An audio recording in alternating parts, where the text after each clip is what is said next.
Hey everyone, Dan from Buckethead Studios, and today I'm going to show you how I made this helmet. So let's go!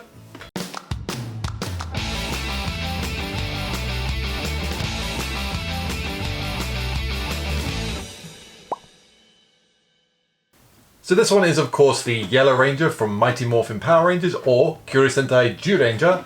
If you are a Power Rangers fan and you haven't in fact gone and watched the Super Sentai, the Japanese version, I highly recommend it. It's a completely different story, and again, still aimed at children, but that version is much more fantasy in genre, and the helmets are slightly different. Now technically this one would be the stunt version of the Japanese version of the helmet. Stunt ones had the clasps on the outside, like this, and the Japanese versions do not have the pinstriping or panel lining around edges of the helmet. So this one is solid yellow all over, and the original Japanese ones were like that. With all that said, let's crack on and I'll show you how I did this.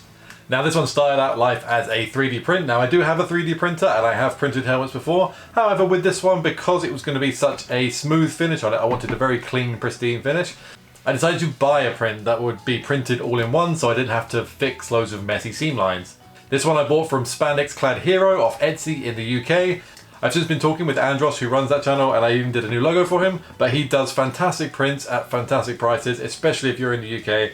So I do recommend hitting him up, and I'll leave a link down below. Because this was an FDM 3D print, of course it had a lot of layer lines that I needed to clean up, and there's no other way of getting around it. You have to just paint and sand. So I did lots of layers of filling and priming, so you just do heavy layers of primer, you then sand all that back, you fill in spots with spot putty, you spray it with primer again, you go again, and you just keep going until it's smooth.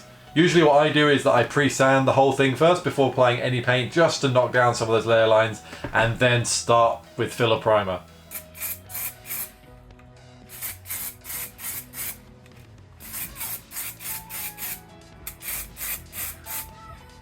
I then usually work my way up. I start off on that first sand with something like an 80 grit, then move to 120, 240, 320. There's lots of different grits, but I usually just work your way up to finer and finer until you get to something like a 400. Then you can start thinking about doing your final primer layers. Once you get that final layer of grey primer down, you can go ahead and do a wet sand. This will get it really nice and smooth. It was at this point that I decided to install my clasps. Now, these are just metal clasps that I've found online, and I'll leave a link down below to where I got them. I did try riveting these on, which is how you would really usually do this, but with 3D prints they can be a bit brittle, and I hadn't used my rivet gun in a while. I did end up cracking my helmet, which is a common problem.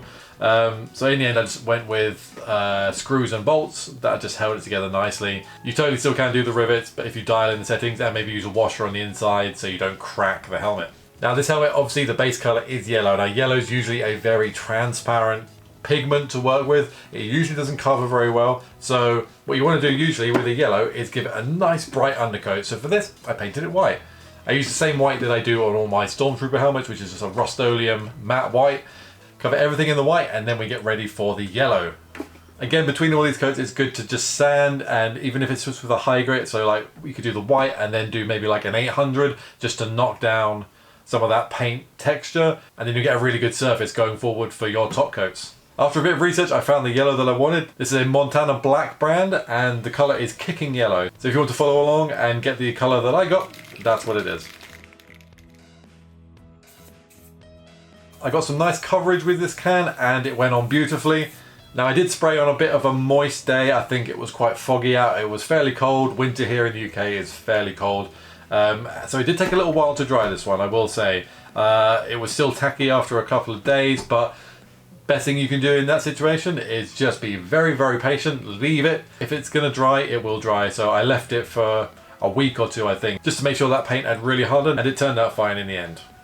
Once that yellow was dry, I did the tedious job of masking up the whole of the front of the helmet to paint the silver.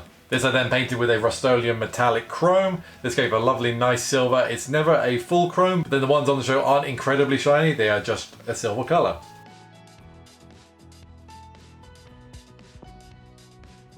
Once that was dry, I unmasked everything, then went in and hand painted on the black colour for the eyes. I kind of wish I had some better brushes to do this, but I did my best. Once everything was completely dry, I noticed I had a few touch-ups to do. Some of the masking on the mouth area hadn't gone as I planned. So I sprayed some of that same spray paint into a cup and then went in with a brush and painted in the edge of the mouth just to crisp up that line, and that worked perfectly. Once that was dry, I painted everything with a semi-gloss clear coat. I didn't have a gloss to hand, so I used a semi-gloss. The semi-gloss does give a nice soft sheen to it.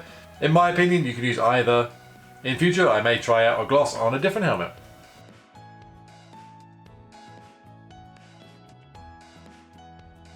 The last things to do were to glue in the visor and attach the front and the back half. For the visor, I just ordered some welding visors off of Amazon. This I then patterned with some paper by placing some paper on the inside and drawing the shape that I wanted. I then expanded this and cut out my shape in the visor material. This was then just hot glued in place. To attach the front and back halves, we have those clasps already on the side, which got painted along with everything else. But you just need to add some fabric, some either strapping or elastic in the top. You can use 2 bits. Again, just hot glued in, and this will hinge the top in the right place, and so it's all held together. When you go to do up those clasps, it'll all go together nicely. And that's how I made my Yellow Ranger helmet.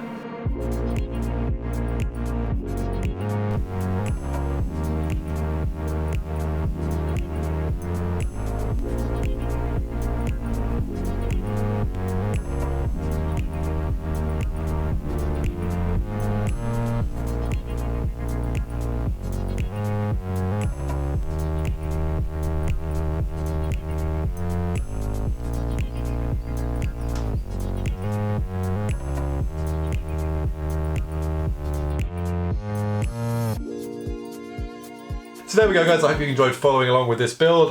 It was very difficult doing a pristine paint job. This is one of the first helmets I've done where I wanted it to be pristine and I wouldn't be weathering it back afterwards. Kudos to anyone who does these on the regular and gets them really pristine, because it's so difficult to do. There's a few mistakes on here. We had some hairs trapped in the coat and all that, which I had to fix up. But overall, I'm very happy with how it turned out. And this is a great addition to just go on the shelf. Thanks for watching, guys, and as always, I will see you in the next one. And until then, take care. Bye-bye.